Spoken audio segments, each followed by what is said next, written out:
time to wake up. For what is reality? Obviously, no one can say. Reality isn't material, that's just an idea. Reality isn't spiritual, that's just an idea. Reality is one of those things that everybody kind of collects T-shirts. That they you always have that favorite T-shirt, right? So I used to work in a silkscreen shop, so where we used to print shirts, and I used to silkscreen in school, and so I understand the process, and it's not easy. It definitely takes a lot of work. But it's definitely not easy, man. I've tried to print my own shirts at home. And it's gotten out all over me, man. It's exactly, gotten all over my stuff. You know what I mean? It's crazy, man. But we do, we usually what we do now is I do the designs, or my business partner Ryan he'll do the designs. And I say my business partner, I'm like so used to saying business partner, but you know what? Ryan's one of my good friends. We've known each other forever since college. I met him in Los Angeles, so sometimes it's like business. It's like we talk about business, and it's just. Hold on, man. Hold on. My mic was off first. Okay, all right. But can you tell us about the history first, man? Oh, sorry, I got sidetracked. You're getting ahead of yourself, man. Let people know, man, the history behind printing T-shirts, because it's a very big industry today. There's a lot of people who do it. It's not only there's a high demand, but there's also a high supply. There's a lot of people who do T-shirts. There's a lot of people doing it. I meet more people who are in the T-shirt industry than I do in other fields of art. You know what I'm saying? And it seems like everybody wants a piece of the pie, which is exactly. Which is okay. Is okay. It's a more than $1 billion business. I think last time I heard it was like $11 billion business, probably even more. That's not bad, man. I mean, so if I could have a small piece of that, I'm cool with that. Yeah, right. I'll take some of that too, man. You know what I mean? We need it for our families and our babies, man. Yeah. But no, I mean, if you look back to, you look back to companies like Echo, like Mark Echo, like somebody like that, who started out just selling their logo, and all they had was their logo, selling the logo, but and unlimited funds, and I think that's where it started out from, is just not having a lot of funds. Major thing too is funds, man. And if you don't have the funds, you can't really, everybody knows you need to have money to make money, right? And if you don't have the capital, if you don't have the funds to kick it off, or not only kick it off, but just to kick it off right and do it proper, then it makes it really tough, man, because you gotta push that much harder to get your product out there and to really advertise. But I think with the idea with the was silk screening on shirts, and even like you're saying back in the day, in the 60s, when they were is it a hippie thing, or how did that come to be? Hippies, I mean I gotta tell you, I'm not positive exactly how why the hippies are doing, but it was definitely like you could mass produce, as a way to kind of spread propaganda. Spread propaganda, a positive propaganda. You're right. You're right. It's true. It's man. a way it's to all just make copies. anyways. It's just and it's. I guess we're spreading propaganda right now too, huh? Exactly. On technically, air. right? Technically, you're right, man. It's all propaganda, man. But it's a good energy though. It's not we're not spreading bad. No, you're energy, right. Yeah, I mean it's there's different types secret, of it, man. The law of attraction, right? Right, exactly. You put out positive energy, and positive energy shall return. Yeah. You put out negative energy, and negative energy shall return. Exactly. So, but yeah, I don't. As far as the hippies, that was just a phase, and they kind of like really got a hold of it, and they had some great designs, and they were just so psychedelic, and it was awesome. And it just became a culture, and a lot of artists were just using silk screening and to create their poster art, for concerts, and I think a lot of it had to do with creating those the poster art for concerts, and then they were like, hey, we'll print T-shirts too, like we'll just do it all, because with a silk screen you can print on anything for the most part. You put it under the screen, you pull the ink through or the paint, and it's you make a copy, Now, how do you make a silk screen? Because for those who don't know, first of all, what is a silk screen exactly? Break it down. Well, it's like a wooden. It almost looks. It's like a wooden frame, and it's there's a material that goes across it on the cover. So you just picture like a canvas almost, but instead of using a canvas on the frame, it's silk, like a silk screen, and that has to be covered with a certain emulsion, and there's a whole process in making a silk screen, which is I don't even know how to explain that on air, but basically you're pushing ink But through. yeah, I mean, there's a way to get your picture. It's like if you're used to making photos, in a dark room, you know, it's the same idea where you have a picture, a drawing, or a photo, and you put it against the screen, and you squeeze the emulsion it through, basically. Like, you push it. Well, no, but I'm just talking about just burning a screen. Oh, okay, I see. First, you have to burn the screen. And when you say burn the screen, you're talking about you have to get the image that you want on the T-shirt. Yeah, on the screen. On the screen first. So there's a certain way to do that, but and there's machines. Some people do it by like the old school way of just letting it sit overnight. You know, where they get their picture and then they put it on the screen, and then they have to let it sit for a couple hours. And then there's machines that some people have where you just basically knock it all out right away through a machine. Or I think there's a machine for everything these days. Yeah. So, but that's a lot more expensive. So it just. So what do you guys do? You guys have machines, or you guys do it all by hand? Well, we work with a printer who prints for us. Oh, okay. Third party. Yeah. So you guys don't do in-house printing? Not on everything. I mean, just mainly, we use. Okay, but you've done in-house printing, right? I remember we were talking about that before. You've done. Yeah, I mean, like I said, I used to do it myself, but I appreciate the art form. I appreciate the work, which is why I know it's a lot of work. But it's a pain in the butt. I mean, I'd rather focus on designing. Because you're a designer. I'll see. Yeah. So as much as I would like to have my own press and all that, maybe eventually, but right now it's just I don't have the space for it, and it's just.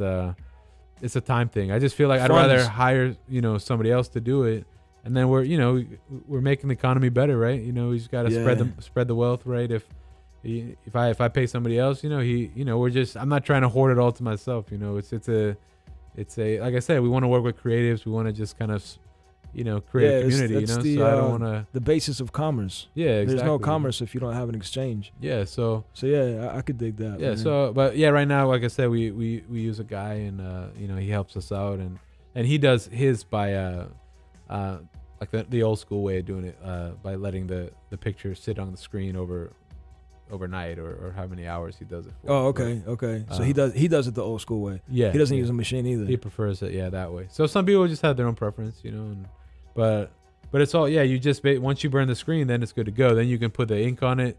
You push the ink through with like a squeegee, the certain tool that you push the ink through with, and then from there you just bang out copies, and usually one colors are not as challenging as the two color, because a two color job you have to really align everything, and when you make sure it's make perfect. More than one print, you got to really be on point. So it's definitely a tricky thing, So now that so we appreciate good silk screeners, good printers, which is hard to find actually. So because there's people who do it and print, but it's an art form, So if you're not good, you don't want crappy shirts. Yeah, you don't want that's a representation of you and your corporation, your company. Yeah. So that's all right. We just want quality prints.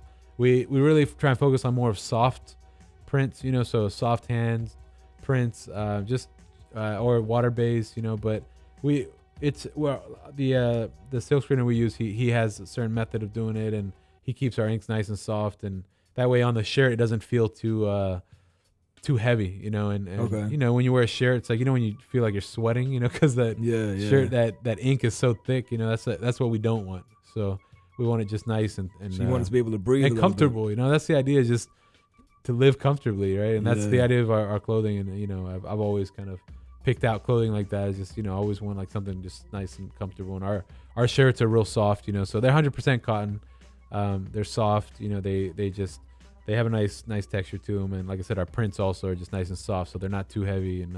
And let people know where they can find your shirts if people are interested in looking up your design and checking you out. MUVEclothing.com, MUVE clothing.com, and that's CLOTHING.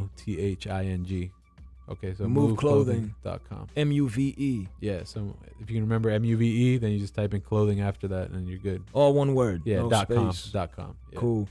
And so when people go to your website, or if people go to your website and they check it out, they'll see your logo, which is a square that looks like Pac-Man, but with big sharp teeth taking a chunk out of the word move. Or biting into the word move. It's not taking a chunk out of it, but it's about to bite into it. Right, it's about to bite, yeah. So what's the logo, man? Let people know what this logo is. The logo is, like you said, it looks like a little square with teeth on it.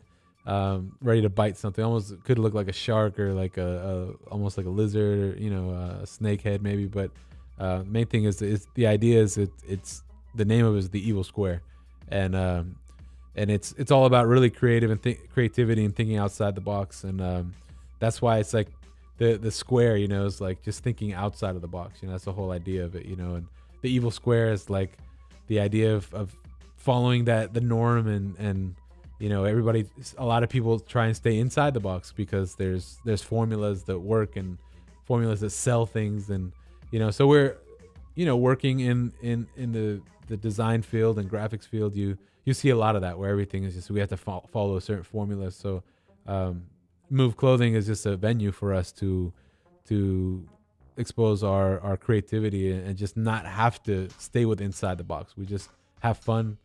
It's just it's an art form. That's what so it is. Yeah. You call it the evil square, right? Yeah, yeah. And so I'm gonna ask you a real question. Go ahead. Yeah. So does the evil square have anything to do with the fact that we're in the DC metropolitan area? is that because I mean I know a lot of people are gonna ask that because we're here in the DC metro area. Technically, it a lot of people call this area the evil square because of the way it's been laid out. You know. Oh really? Okay, I didn't even know that. But yeah, I mean the way that's not why we named it that. The design that you have on your shirt looks exactly like the design of DC. If you turn it to the side. Oh yeah. Yeah, I mean it's mapped out just like DC. Oh wow. And so does that? I mean, good to know. I gotta check this out. I didn't realize you gotta that. check that out, man. Yeah. Oh wow. Okay. If you look at you know, aerial shots of the DC metropolitan area, you'll see that it's actually there's a square. You know, there's 4 points, and it makes an actual square. Wow. It comes into Virginia.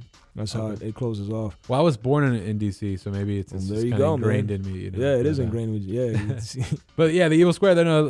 I mean, the idea, is it's kind of like a fight against the system, right? It's just the same thing with thinking outside of the box. You know, the inside of the box is following the rules, and you know, there's a system, you know, that people follow.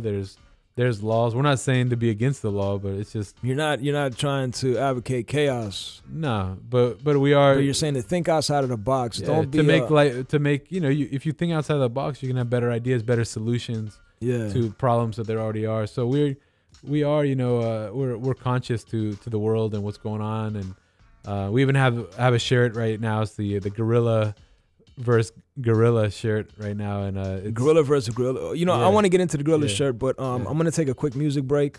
We're gonna get into a quick local track here, and then we'll come back. This is On Beat with Ohlow. Yeah. Who was that calling here to my kung fu? Yeah. I thought I told y'all to be calling here to my kung fu.